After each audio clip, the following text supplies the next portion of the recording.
Hi అండి. Welcome to my channel. నిన్న YS Jaganmohan Reddy గారు విజయవాడ కార్పొరేటర్లతో ప్రెస్ మీట్ తర్వాత ప్రెస్ మీట్ పెట్టారు. విజయవాడ కార్పొరేటర్లతో ఒక మీటింగ్ పెట్టి ఆయన ఏమంటున్నారంటే, మనకి ఈ టీడీపీ వాళ్ళు దాడులు గాని, వాళ్ళు చేస్తున్న అకృత్యాలు వైసీపీ కార్యకర్తల మీద కేసులు పెట్టడము, జైళ్ళకి పంపించటము, లేకపోతే 10 స్థ 10 ప్లేసుల్లో డిఫరెంట్ ప్లేసుల్లో కేసులు పెట్టి, ఇక్కడి నుంచి, అక్కడి నుంచి మార్చి వాళ్ళని ఈ చిత్రహింసలకు గురి చేస్తున్నారు. వైసీపీ కార్యకర్తలు ధైర్యంగా ఉండాలి. నేను ఎవరైనా మీరు కష్టాల్లో ఉన్నప్పుడు నా కథ గుర్తు చేసుకోండి. నేను రాజకీయంగా ఎదగకూడదని 16 నెలల పాటు నన్ను జైల్లో పెట్టారు. అన్ని రకాల కేసులు పెట్టారు, హింస పెట్టారు. కానీ నేను అట్లానే తట్టుకొని అన్నీ బయటకొచ్చాను. ప్రజల ఆశీర్వాదంతో 5 సంవత్సరాలు ముఖ్యమంత్రిగా పాలిచ్చాను. రేపు మళ్ళీ మనం ప్రభుత్వం వస్తుంది. 30 సంవత్సరాలు ఏకఛత్రాధిపత్యంగా నేనే పాలిస్తాను అన్నట్టుగా ఆయన కార్యకర్తలుగా, కార్పొరేటర్లకి వాళ్ళకి ఒక ధైర్యం అయితే చెప్పటం జరిగింది. కానీ ఈసారి జగన్ 2.4 పరిపాలన చూస్తారు. ఇది పూర్తిగా కార్యకర్తలకి అండగా, వాళ్ళకి న్యాయం చేసేటట్టుగా నేను పరిపాలన జరుగుతుంది ఫ్యూచర్‌లో అన్నట్టు చెప్పారు. ఇప్పుడు మనం ఇది ఆలోచిస్తే వాళ్ళు దాడులు చేస్తున్నారు. ఇవి టీడీపీ వాళ్ళు కార్యకర్తలని హింసిస్తున్నారు అని చెప్పటంతో 2.0 అచ్చం కార్యకర్తలని ఫోకస్ చేసి పరిపాలన చేస్తానన్నట్టు చెప్పారాయన. అంటే రివర్స్ కేసులు పెట్టటమో, లేకపోతే వాళ్ళని హింసకు గురి చేయటమో, ఇటువంటివి చేస్తామని పరోక్షంగా చెప్పటమో గాని, ఆయన ఇంకో మాట కూడా అన్నారు. ఏమనంటే, "మీకు సాయం చేసిన వాళ్ళని గుర్తుపెట్టుకోండి.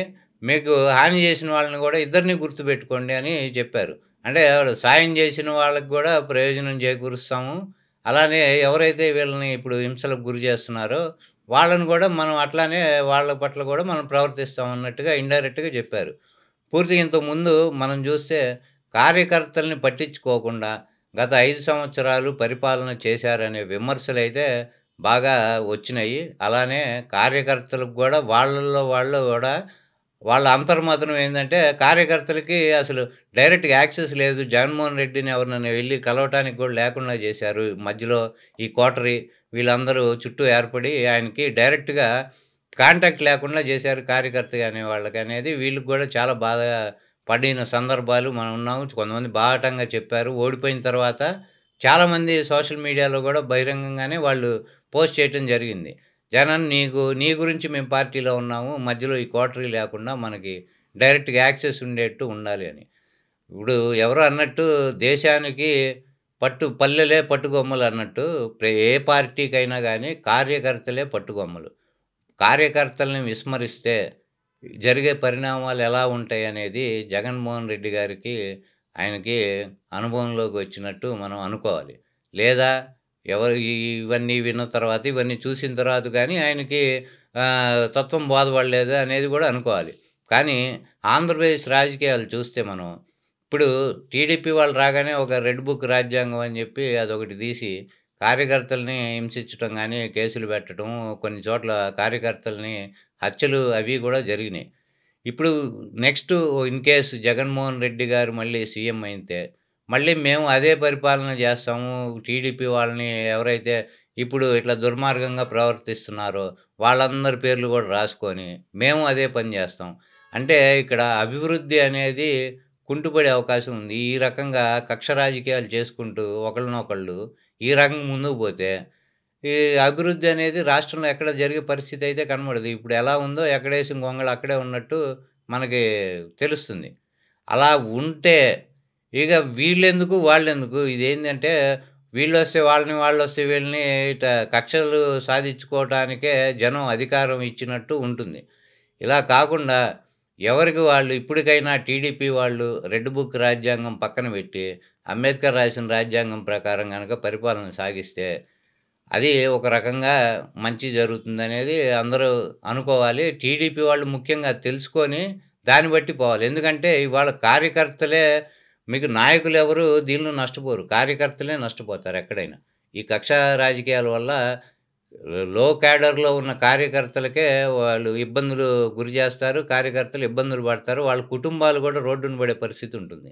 కాబట్టి కార్యకర్తలు గూడా సంయమనం పాటించి, వాళ్ళు చేశారని మనం జేయటం, ఇలాంటి ఫండ్లు ఇటువంటి కక్ష రాజకీయాలు మానేసి అభివృద్ధి ఎలా జేయాలి? ప్రజలకి ఎలా దగ్గరవ్వాలి? ఇచ్చిన హామీలని ఎలా నెరవేర్చాలి?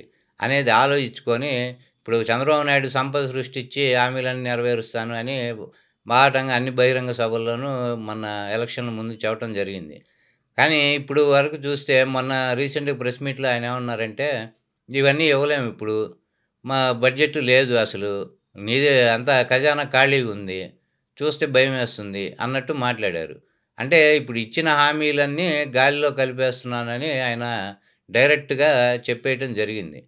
ఇప్పుడు ఇన్ని హామీలు ఇచ్చినప్పుడు ఏవో కొన్నన్నా నెరవేర్చి, మిగతా కొన్ని ఇట్లా ఉంది పరిస్థితి అనేది ఒక పెద్ద మనిషిగా ఆయన నచ్చజెప్పే ప్రయత్నం జేస్తే, ఇచ్చిన హామీల్లో కొన్నైనా జేశాడు. మిగతావి ఆయన వీలుని బట్టి లేకపోతే ఆ సంపద సృష్టిస్తా అన్నాడు గాబట్టి ఏదో సృష్టించి మనకి జేస్తాడని ఒక ఆశాభావంతో ప్రజలుంటారు. కానీ ఇప్పుడు ఎటువంటి సంక్షేమ పథకము లేదు. జగన్మోహన్ రెడ్డి పెట్టినవైతే మొత్తం పోయినియి. ఇప్పుడు వాళ్ళు చెప్పిన హామీలు ఇచ్చినవి గానీ, ఏదైనా గానీ ఒకటి గూడా అమలు పరిచే పరిస్థితి ఇప్పుడైతే కూటమి ప్రభుత్వం నెరవేర్చే పరిస్థితిలో లేదసలు. ఈ విషయం ఆయన కుండబద్దలు కొట్టి చెప్పేశారు.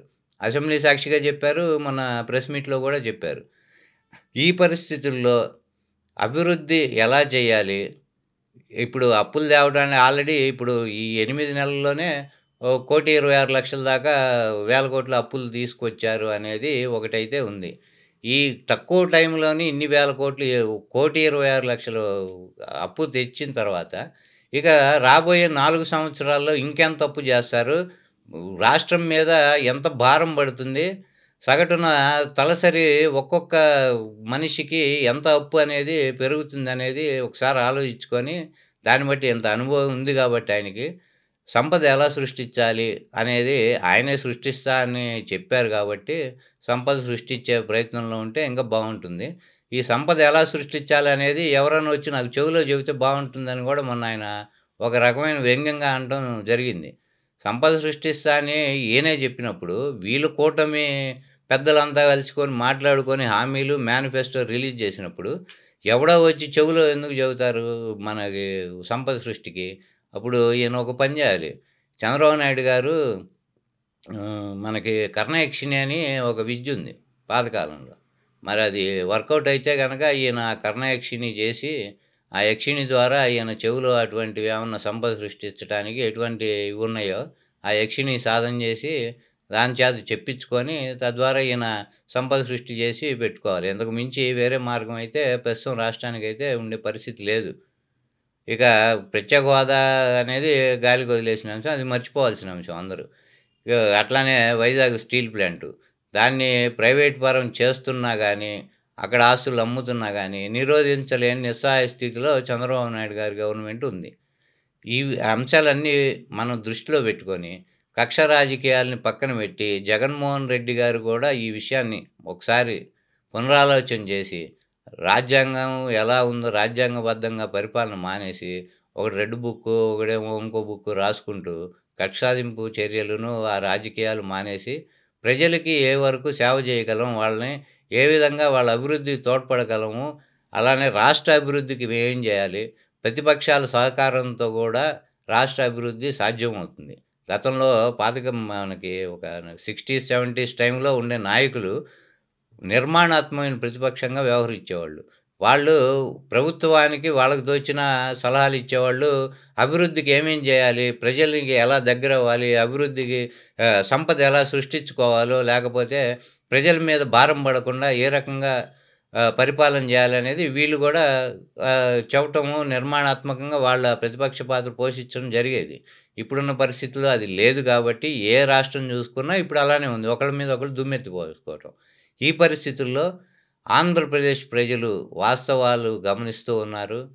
టైం వచ్చినప్పుడు ఎవరికి ఎటువంటి సమాధానం చెప్పాలో వాళ్ళకి తెలుసు.